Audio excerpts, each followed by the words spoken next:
Peut-être tu es une femme bosse parce que tu es jeune et la femme, comme c'est une femme qui n'est pas mariée, sort avec elle, sort avec toi, elle te donne de l'argent, elle te dit des trucs, tu prends cette somme-là parce que et tu donnes en offrant la dîme. Ça, c'est une abomination devant Dieu. Répands-toi. Et c'est une malédiction aussi. Donc il y a beaucoup de choses. Répands-toi. Donc je crois que c'est clair, hein? C'est clair. Il y a beaucoup d'autres choses. Donc, maintenant, on va voir au point 3, le sens spirituel. Ce sens-là, j'ai déjà expliqué de long à large déjà. Mais que l'Esprit nous révèle, nous continue toujours par nous révéler celles que nous, ou ce que j'ai, ce qui ne sont pas encore présentés.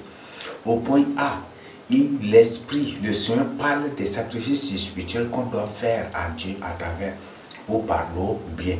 Donc le Seigneur a dans le contexte de la nouvelle alliance, ce n'est plus maintenant le sacrifice des animaux, aller avec les animaux pour offrir, ce n'est plus maintenant ça. Mais ce sont ces servir Dieu, c'est servir Dieu à travers nos biens et par nos biens.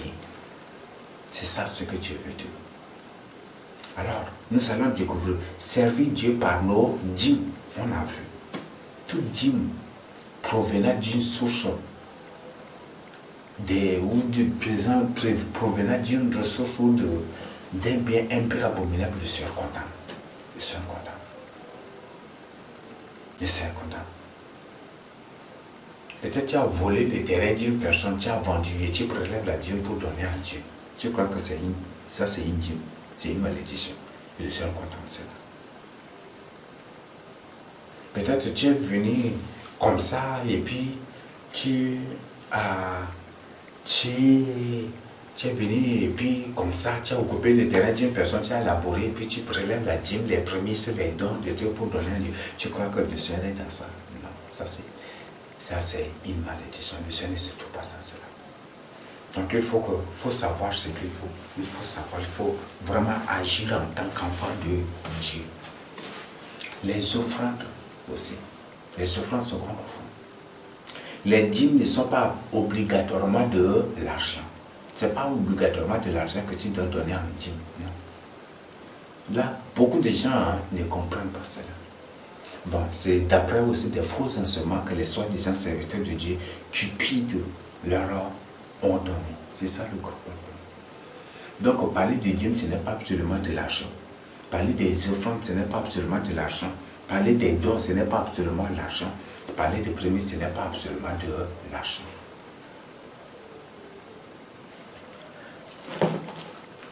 Peut-être que le Seigneur m'a béni avec 10 Bibles, n'est-ce pas? On m'a offert 10 Bibles.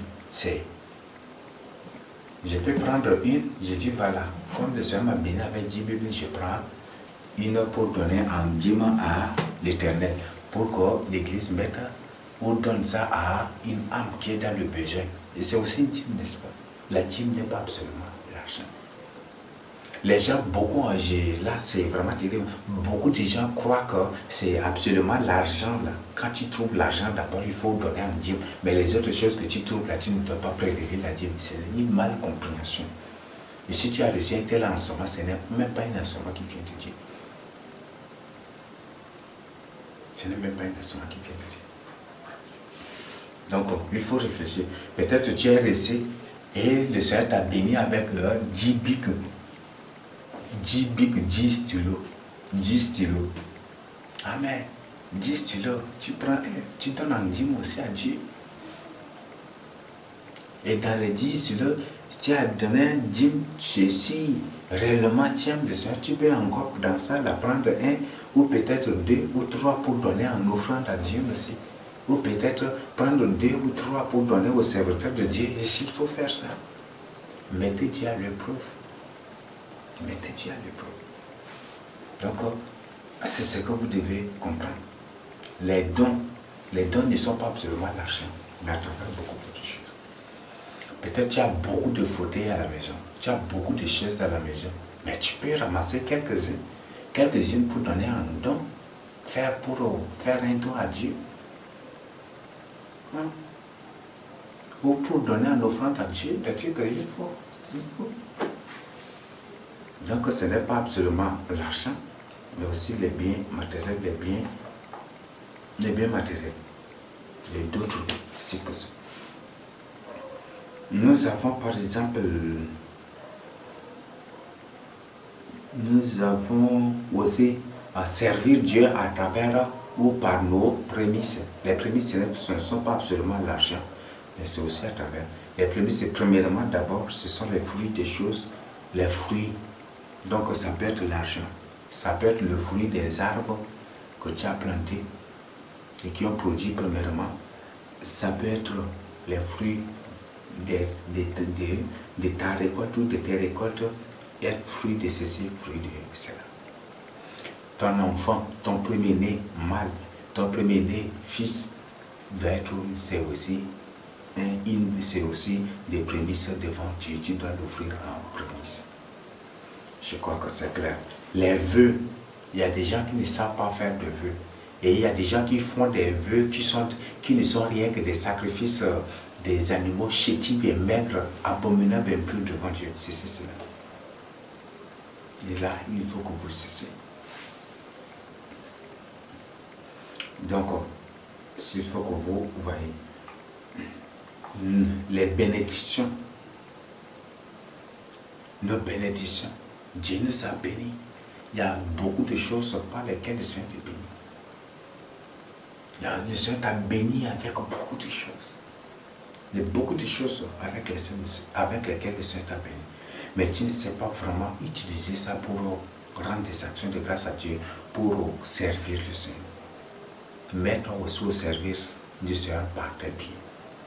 Il y a des gens que le Seigneur devait bénir, les élever en bénédiction. Mais tellement qu'ils ont des yeux durs là, le Seigneur les a laissés dans leurs conditions. Et ils sont là en train de souffrir. S'il vous plaît, entrez en vous-même. Certaines souffrances-là, ça vient de vous-même. C'est à cause de ça que la Bible dit, il faut de connaissance, mon peuple périt. Certaines choses-là, ça vient de vous-même. Donc, entrez en vous-même. C'est à vous le temps de voir. Nos actions de grâce. Nos actions de grâce. Il y a des gens que, par exemple, pendant le culte, on dit, est-ce qu'une personne n'a pas un sujet d'action de grâce à Dieu? On dit, il n'y a pas. Ça me fait mal. Le souffle que tu as même, c'est déjà un sujet d'action de grâce. Il y a beaucoup de choses. Donc, entre vraiment en toi-même. Il y a beaucoup d'autres choses. Mais j'ai déjà partagé, c'est déjà même partagé avec vous. D'une manière ou d'une autre. Et sur certaines, si il s'agit, il ne suffit qu'à les approfondir pour comprendre et découvrir beaucoup d'autres choses. Maintenant, nous allons entrevoir d'autres points. Ne point offrir ou donner ce qui est impur, souillé, abominable à Dieu, comme le salaire de prostitution d'un chien et d'autres choses. J'ai déjà partagé avec vous. Il ne faut plus de tout. Il ne faut jamais de tout faire cela.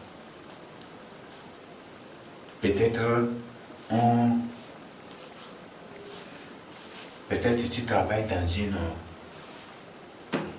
dans un lieu de prostitution. Tu es, bon, je vais m'excuser, un enfant, mais c'est un exemple bizarre que je donne. Parce qu'un vrai enfant de Dieu ne doit pas travailler dans tel lieu. Il y a des lieux où un enfant de Dieu ne doit pas travailler. Et là, c'est ce que vous devez vous comprendre. Un enfant de Dieu, un élu de Dieu, un vrai disciple de Seigneur Jésus-Christ ne doit travailler ni dans un bar, ni dans un...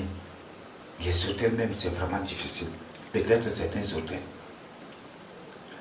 Les bars, les auberges, les cabarets, les boîtes de nuit, les coins de prostitution. Il y a beaucoup d'autres coins. Il y a beaucoup d'autres coins où les enfants de Dieu ne doivent pas travailler. Les brasseries, les coins d'Amazon, il y a beaucoup d'autres coins où les enfants de Dieu ne doivent pas du tout travailler. Peut-être dans les coins de fabrication des cigarettes ou des tabacs, les coins de vente de drogue, tu ne dois pas travailler. Parce que là, si tu travailles, les dîmes, les offrandes, les dons, tout ce que tu donnes à Dieu, ce sont des abominations. Ce sont des choses impures devant Dieu, souillées, magnifiques devant Dieu. Ce sont des choses que le Seigneur rejette, condamne. Et ce sont des malédictions pour toi-même. Et toi, en tant qu'élu de Dieu, en tant que disciple du Seigneur Jésus-Christ, tu condamnes ces choses. Tu condamnes ces choses et tu cherches le salut des âmes. Et puis, toi, tu oses travailler là. Est-ce que tu ne te moques pas de Dieu? Est-ce que ce n'est pas vraiment une vie hypocrite? Est-ce que ce n'est pas de l'hypocrisie envers le Seigneur? Tu sais bien que le tabac conduit les âmes en enfer, n'est-ce pas? Et toi, tu ne fumes pas et tu travailles dans un lieu de fabrication de tabac. Est-ce que ce n'est pas de l'hypocrisie envers le Seigneur? Est-ce que ce n'est pas de la moquerie? Est-ce que tu ne te moques pas de Dieu? Entends toi-même pour réfléchir. Donc, on prend une décision et quitte ce lieu avant qu'il ne soit trop tard. Parce que toi aussi, tu contribues à la destruction des âmes sur le plan spirituel. Tu contribues au péché aussi des âmes. Donc, répands-toi. Peut-être tu es fraudeur. Si tu es un fraudeur, tu pars, tu fais des fraudes et après tu viens prélever les dîmes, les offrandes, ça c'est de malédiction. Le Seigneur dit que ce qui est dérobé, nous allons voir, ce qui est dérobé, c'est ce qui est volé. Ce qui est volé, c'est quelque chose qu'on prend par fraude, on prend sans le consentement de trucs comme ça. Donc quand tu vis dans ces choses-là, il ne faut pas oser. Et c'est de malédiction, tu dois te repentir. Ne point donner ou offrir ce qui est défectueux, vil, infirme, déformé, malade, infect à Dieu. Oui. Ah, je crois que c'est clair déjà. Il y a des gens que, par exemple, ils ont une machine, ou peut-être ils utilisent, bon, je ne sais pas, une machine, ou peut-être une moto, ou une voiture, et c'est lorsque la voiture est de manière atteint un temps, c'est l'âge, c'est atteint une vieillesse insupportable. Ou prendre ici c'est en ce moment-là qu'ils prennent de Dieu. Qu'ils viennent, voilà Dieu, je t'offre ça en sacrifice, je t'offre ça, je te donne ça en offrant de Dieu que je fais ça de don. Ça, tu te moques de Dieu ou tu fais. Ça, c'est une malédiction. Et tu as ce qui est bon là, tu gardes pour toi, mais c'est ce qui est défectueux, ce qui est mauvais déjà carrément là. C'est ça que tu dois. Là, c'est pour créer des dépenses à Dieu. Tu deviens aussi un agent de Satan. Tu deviens aussi un agent de Satan qui donne quelque chose de mauvais pour créer des dépenses inutiles à l'église. Donc, il faut te repentir. Donc, ne point donner ou offrir ce qui est défectueux, vil, infirme, déformé, malade, infect, etc. à Dieu. Il ne faut pas du tout faire. Il ne faut pas prendre ton poulet pour donner à Dieu parce que le poulet là est malade et pour ne pas mourir et puis jeter aux poubelles, il faut donner à Dieu. Il ne faut pas faire cela. Il ne faut pas faire cela. Donc, te repentir à partir d'aujourd'hui. Ne pas offrir ce qui est dérobé ou volé à Dieu. Je crois que c'est clair. Il ne faut pas voler quelque chose pour donner à Dieu. Il ne faut pas dérober quelque chose. Prendre frauduleusement, par violence, agresser une personne pour prendre quelque chose, pour donner, ça n'existe pas. Non. Il y a des gens qui sortent, là, beaucoup plus ça concerne les enfants. Quand ils sortent le matin, toi, papa, toi, maman, si tu ne me donnes pas l'offrande, tu ne me donnes pas l'argent pour l'offrande, je ne prends pas l'église aujourd'hui. Et ça, c'est vraiment, c'est agression sur agression, des insultes sur des insultes, des trucs, et comme ça. Jusqu'à ce qu'ils trouvent l'argent d'abord pour... Et là, ce que vous connaissez, est-ce que c'est une dîme ou une offrande qui va vraiment glorifier le Seigneur? Donc, vous-même, vous voyez cela. C'est un peu bizarre, n'est-ce pas? C'est un peu compliqué, c'est drôle. C'est pas vraiment bon. Ne point se moquer de Dieu à travers les dîmes, les offrandes, les dons. Ne point du tout se moquer de Dieu. Ne prends point ce qui est gâté. Ne prends point ce qui est délavé. Il y a des gens qui portent des habits et c'est lorsque les habits là sont délavés d'abord et qu'eux-mêmes ils rejettent, eux-mêmes ils ne veulent plus porter ces salles là qu'ils ramassent pour donner aux autres. Vous voyez ça là, vraiment, vous-même entrez en vous-même. Est-ce que vous aimez vraiment cette personne? Ce que toi-même tu ne veux pas, tu ne veux plus porter, c'est que toi-même tu rejettes, tu prends, tu ramasses pour donner à une personne. Est-ce que c'est ça l'amour pour lequel le Seigneur nous a appelés? Attends de voir. Mais il ne faut pas te moquer de Dieu. Cesse de te moquer de Dieu. Cesse de donner des choses boiteuses, des choses infirmes, impures, abominables, des choses volées, des choses trichées, des choses dérobées, des choses que tu as acquises par agression, par des trucs, par violence. Il faut cesser à partir d'aujourd'hui. Dieu est saint et il veut que tu sois saint. Il veut que tu fasses toutes choses à la lumière et que tout ce que tu lui offres lui soit agréable. N'aie point jouer avec le Seigneur Jésus. Il ne faut pas jouer avec le Seigneur. Il ne faut pas du tout jouer avec le Seigneur Jésus. Donc je crois que c'est clair qu'on a vu beaucoup de choses de ça. Il ne faut pas, il faut cesser de jouer. Si tu as des troupeaux et que tu veux prendre le mauvais pour donner à Dieu, il faut cesser. Il ne faut même ne pas donner que de donner pour amasser, accumuler des malédictions, pour attirer, pour tracter toi-même la malédiction sur toi. Il y a des gens qui arrachent la malédiction eux-mêmes de Dieu sur eux. Il y a des gens qui arrachent eux-mêmes la malédiction de Dieu sur eux. La malédiction est loin, mais c'est eux-mêmes là qui ramassent sur eux. Et quand ils sont frappés d'abord, aïe Dieu, pourquoi, aïe, moi là, comme ça, moi je sais, eux-mêmes là, ils disent, non. Entre toi-même et réfléchis. Celui qui réfléchit aux choses trouve le bonheur. C'est Proverbe 16 et 20, et je crois que Proverbe 7, le verset combien? Ce verset 14, il dit, au jour du malheur, c'est plus, verset 14, combien j'ai oublié, mais qui dit, au jour du malheur, réfléchis. Au jour du malheur, réfléchis. Si tu réfléchis réellement au jour du malheur, tu vas être heureux, plus heureux encore que ceux qui sont dans le bonheur. Donc c'est ce que je voudrais te dire, te partager avec toi. Donc il y a beaucoup d'autres choses. C'est depuis, s'il y a d'autres choses que le Seigneur va me communiquer et révéler encore, c'est ça aussi, et que même si c'est après même, je vais mettre en écrit dans l'enregistrement dans la vidéo pour partager avec vous. Maintenant, nous allons étudier certaines déclarations. La déclaration de David. Là, nous sommes au point 4.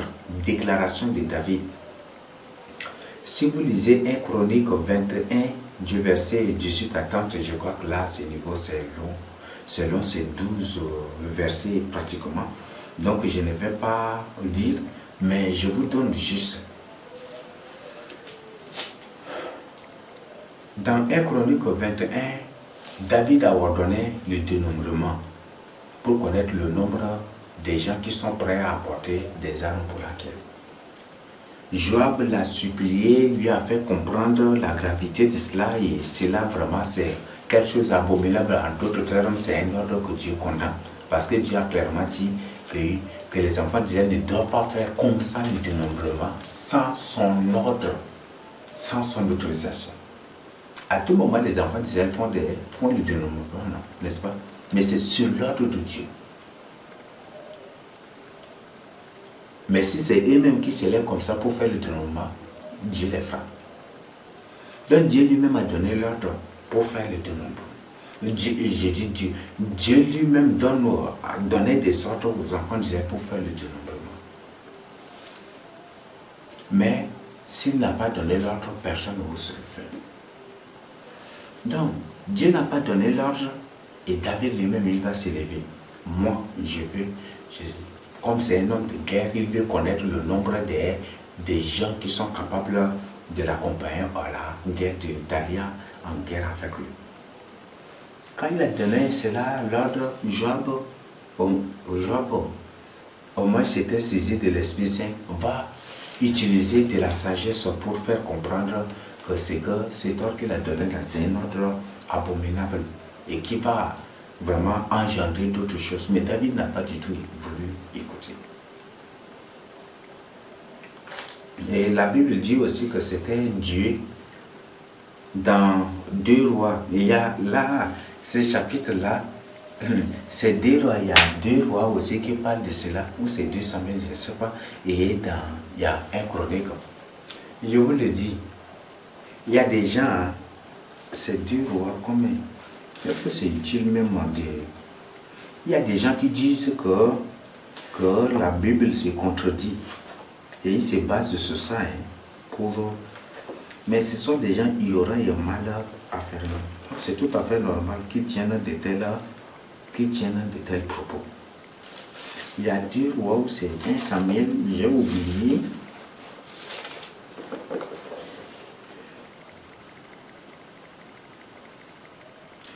Donc, il y a 2 Samuel 24 du verset 1 à 9, ou tout le chapitre de 2 Samuel 24. Donc dans 2 Samuel, on dit que c'est Dieu qui s'était irrité contre les enfants d'Israël. Et dans 1 Chronique 21, ici, on dit que c'est Satan. Mais c'est la même chose. Si on entre en profondeur de cela, vous allez être surpris. Je vous le dis, Satan lui-même là, en d'autres termes, il fait partie de l'armée de Dieu. Dieu l'utilise aussi pour détruire ceux qui lui résistent, ceux qui lui désobéissent, ceux qui s'élèvent contre ses enfants. Dieu se sert toujours de Satan pour aussi accomplir sa volonté. Je ne sais pas, c'est un truc profond. C'est un truc profond. Mais il y a un thème, voilà. Il y a un thème que je vais partager avec vous. Et là, à travers cela, vous allez découvrir des choses. Là pour cela, ne vous souciez pas. J'ai oublié qu'il y a ce thème-là. Il y a ce thème-là. C'est ce qu'on appelle la souveraineté de Dieu. La souveraineté de Dieu. Dieu lui-même se charge des... Par exemple, si on dit dans Apocalypse 9, du verset comme elle a, c'est le verset 11, non? 11 à 21 ou 22. Si vous lisez, vous allez. Apocalypse 9, 11 à 21 ou 22. Je ne sais pas qui parle de la 3e guerre mondiale. On dit les 4 vents aux 4 coins de la terre, aux 4 qui ont retenu les vents sur le fleuve. Il s'agit. Vous croyez que ce sont des anges? On dit les 4 anges qui se tiennent aux 4 coins. On a des démos, on a 4 démos sur le point 4, n'est-ce pas? Il y a certaines choses-là, si vous ne comprenez pas, vous allez... C'est pour ça que j'ai dit, si tu n'as pas le don d'enseigner la parole de Dieu, ne te mets pas à enseigner la parole de Dieu. Parce que tu vas semer des confusions, tu vas semer des scandales, tu vas enseigner de n'importe quoi. Que toi tu ignores, tu prétends connaître, comprendre alors que tu ignores. S'il s'agit d'expliquer, d'approfondir 1 Chronique 21 et 2 Samuel 24, toujours l'ordre vient de Dieu. C'est l'œuvre de Dieu, c'est le plan de Dieu. Et là, quand j'avais fini de lire 1 Chronique 21, mais j'ai dit, mais tout ce qui était passé là, c'est Dieu lui-même qui a organisé, c'est Dieu lui-même qui a orchestré cela pour que le monde d'arrive là où David avait fait le sacrifice et Dieu l'avait répondu par le feu, comme Élie. Et qu'Élie a imité.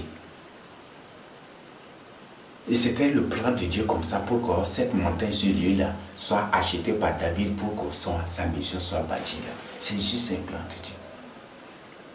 Et Dieu, parfois, pour détruire les méchants, il se sert des méchants pour détruire les méchants. Parce que lui, il ne permet pas à ses enfants, ceux qui pratiquent le bien, il ne leur permet pas. Et il ne les utilise pas pour faire le mal. Alors il se sert des méchants pour détruire les méchants. Il se sert de Satan et des démons pour détruire les méchants. C'est ce qu'il fait. Donc bien, Satan croit que c'est lui, alors que c'est une programmation de lui. Satan même, c'est une entité, c'est une créature programmée par Dieu. Il est programmé. Satan, c'est une entité programmée. Il y a des choses que lui fait, il croit que c'est lui qui fait, alors que c'est une programmation de Dieu. Et Dieu programme cela. Dieu, il est la créature de Dieu. Dieu détient ses codes. Dieu connaît ce qu'il est. Et Dieu l'a programmé comme ça.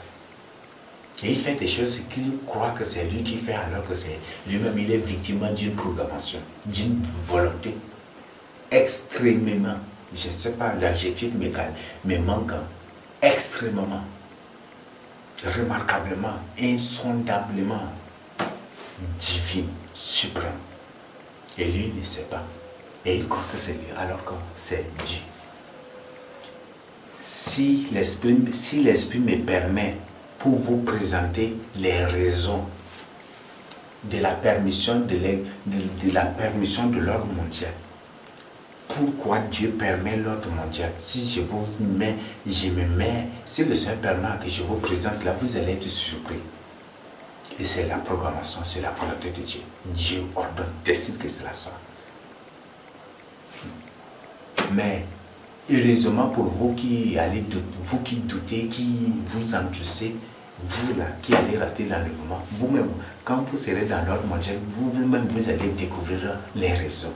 Pourquoi Dieu lui-même permet l'ordre mondial, vous allez découvrir. C'est une mauvaise nouvelle, mais comme à cause de vos doutes, de vos inquiétudes, de vos endurcissements, vous allez, quand vous serez là, vous-même, vous allez témoigner. Je ne vais pas, si, au moins sans que si l'Esprit Saint m'ordonne, si le Seigneur m'ordonne, je vais partager avec vous. Vous allez se surprendre de beaucoup de choses. Donc, David avait donné l'ordre. Job a trouvé cet ordre l'abomination carrément abominable. Il a trouvé quelqu'un. Mais David a insisté. Et c'est le plan de Dieu. Donc, en d'autres termes, Dieu, dans sa suprématie, a programmé Satan pour influencer ainsi David. Et David va influencer, va donner l'ordre, va être tenace en faire Job, et Job va se mettre en vivre. Et le but, c'est pour accomplir, pour aboutir à un plan défini. Et ce plan, c'est quoi? L'achat du mot d'Arevna. Parce que s'il n'y avait pas ce fleuve-là, certainement, ce monsieur-là, son nom c'est qui, ne va même pas donner ne va même pas vendre cela. Ne va même pas vendre cette terre-là à David. Ce mot, il ne va pas vendre ça à David. Et c'est le plan de Dieu. J'ai dit, Dieu est souverain. Comprenez la souveraineté de Dieu.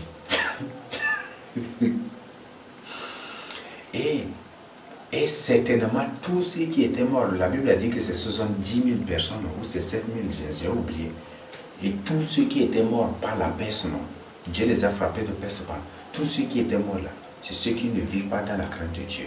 Lisez Chronique, et seulement une compréhension. Tous ceux qui étaient frappés, pour lesquels David a pleuré, il a supplié, il a dit au Seigneur, pourquoi? C'est moi qui ai péché, pourquoi tu frappes ces gens-là? Tous ces gens qui étaient morts là, ce sont des gens qui ne vivent pas dans la crainte de Dieu. Ce sont qui ont toujours le cœur attaché à l'idolâtrie. Et c'est à cause de ça que Dieu lui-même permet cela pour en finir avec ces gens. Et pour qu'à travers cela, son plan d'achat de ce terrain soit accompli. C'est un plan, c'est la suprématie de Dieu. Et toi, tu ne peux pas te lever. Toi, Dieu, pourquoi tu fais cela? Et ça n'existe pas, n'est-ce pas? Ceux qui étaient morts là, ne vous inquiétez pas, ce ne sont pas des gens qui vivent dans la crainte de Dieu. Ce sont ceux-là que David qualifie des méchants. Et si je vous présente encore la vie d'Absalom, là, vous allez découvrir encore des choses. Mais ce n'est pas vraiment le thème. On continue. Donc il a donné l'ordre, et c'est la souveraineté de Dieu. Job va faire tout pour que David comprenne. David, c'est un homme. Et il a compris cela. Mais c'est la souveraineté, parce que c'est le plan de Dieu, c'est déjà programmé, scellé, d'être exécuté. David va insister. Et Job va se mettre. Et après le rapport, Dieu va envoyer Gad, non, le prophète Gad, pour dire voilà, tu as fait cela, je te propose 3 fléaux que tu dois obligatoirement choisir un. fuir devant tes ennemis pendant 3 fois ou combien de fois, à la suite duquel tu seras atteint, être frappé de famine de 7, j'ai oublié les nombres, c'est 7 mois, ou j'ai oublié le temps. C'est combien de temps, combien de mois, je ne sais pas, j'ai déjà oublié. Donc, c'est ce qui... Donc, famine de... Il lui a proposé famine de...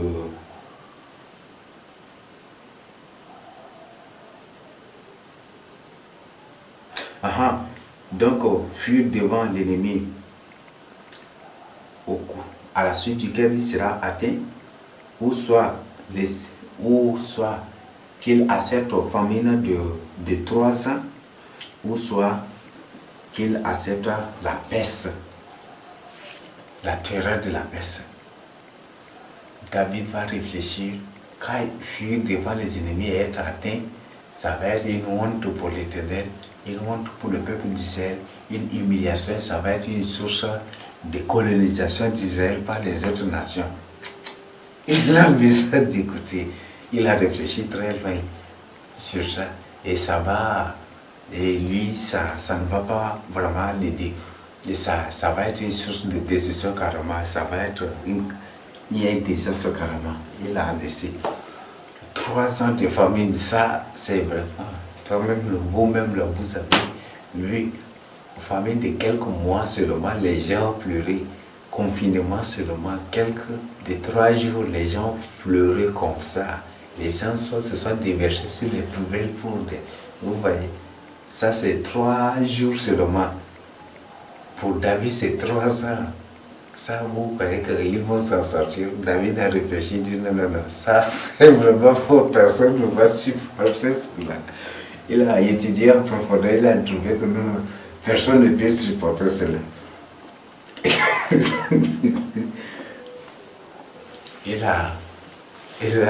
Personne l'a vu, il a trouvé. Vous voyez ça. Et c'est cette famille de 3 ans et demi, c'est 3 ans et demi non, avec Élie. David est bel et bien le premier témoin. David, c'est David qu'on appelle Moïse, et c'est Moïse qu'on appelle aussi David. Le premier témoin a multiples fonctions, autrement élevé que le deuxième. Donc, comment le premier David, comme David n'a pas accompli cela, Élie va accomplir cela. Il va dire, Élie, comme cela, David n'a pas permis cela, Élie va accomplir. Il y a des choses, il y a beaucoup de goût dans la parole de Dieu. Moïse est David et David. Donc le premier point, le premier témoin, c'est une personne hautement polyvalente. Qui a aussi une mission plus large, au sens plus large, plus large. Et le deuxième témoin, c'est juste une mission particulière. Une mission particulière au niveau d'Israël, précisément en Israël spirituel et en Israël. Donc c'est vraiment, il y a des choses. Quand nous allons étudier le deuxième Moïse, parce que là c'est l'esprit m'a ordonné de présenter cela aussi, il y a beaucoup de témoins. Donc vous allez dire. Là il a étudié cela quand une famille de 3 ans et demi. En Israël même, là, au temps d'Élie, les gens souffrent comment? Les gens souffrent comment? Vous-même, vous avez vu. Et il dit, non, ça, c'est vraiment fort. Peste de 3 jours, il a trouvé que peste l'a saigné. Et il va accepter la peste. Et quand Dieu s'était mis à frapper les gens, il a envoyé les gens pour frapper. Et je vous le dis, David a donné même cela là dans les livres de Psaumes, que le malheur vient, mais le juste est toujours épargné. Donc, pour vous, cela, c'est juste pour nous faire comprendre que ceux qui étaient morts, frappés par la lèpre et ceux qui étaient tués par l'ange qui était envoyé sur l'aide d'un revenant, ces gens ne sont rien que des méchants, des idolâtres, ceux qui ne vivent pas dans la crainte de Dieu.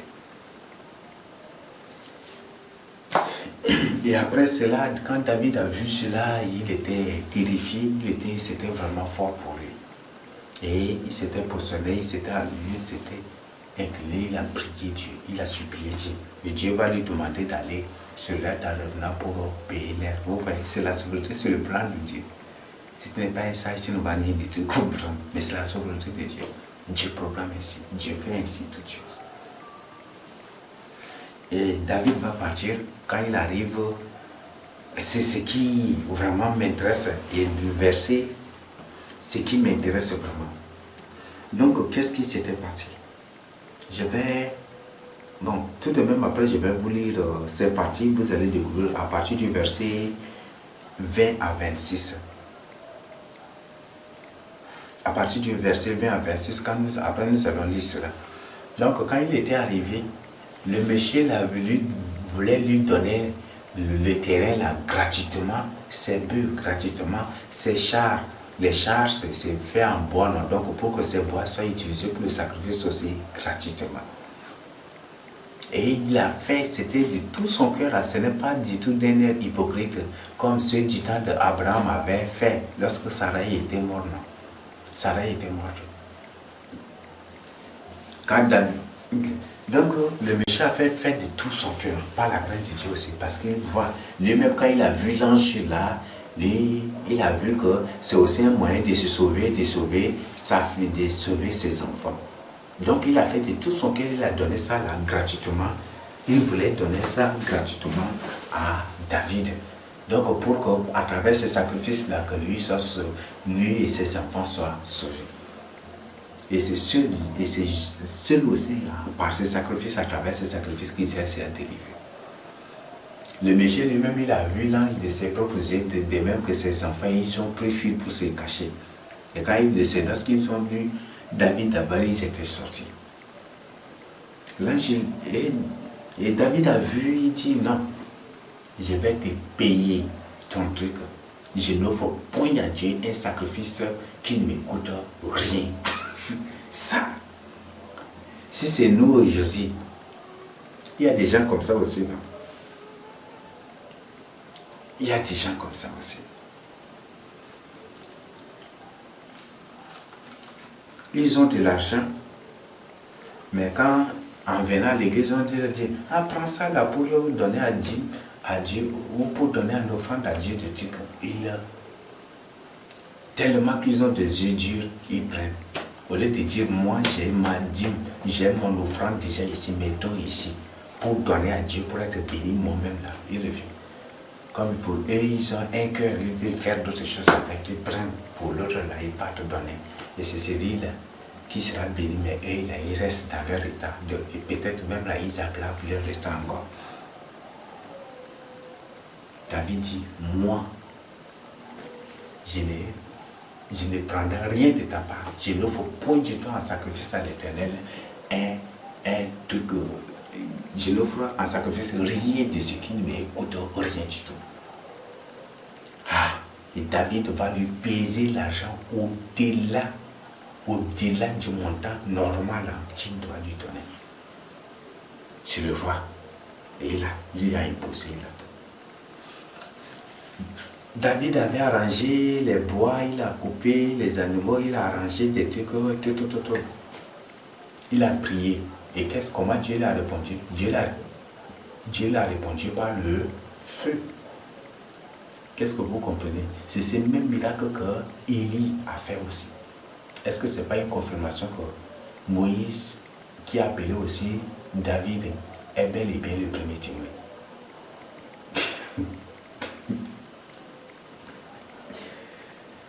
David n'a pas mis du feu. Lisez un chronique, il y en a là devant vous. Bon, il y a les 6 versets là, je vais vous lire et vous-même vous allez découvrir. Donc, lui-même il a arrangé les holocaustes, il a arrangé tout, parce que là déjà c'est un holocauste aussi. Donc il a tout arrangé. Il a prié seulement et Dieu a envoyé le feu pour consumer carbone, tout cela, détruit. Consumer carbone, c'est tout cela. Vous voyez. Est-ce que ce n'est pas une confirmation que Moïse, qui a appelé David qui a appelé Moïse, est réellement le premier témoin?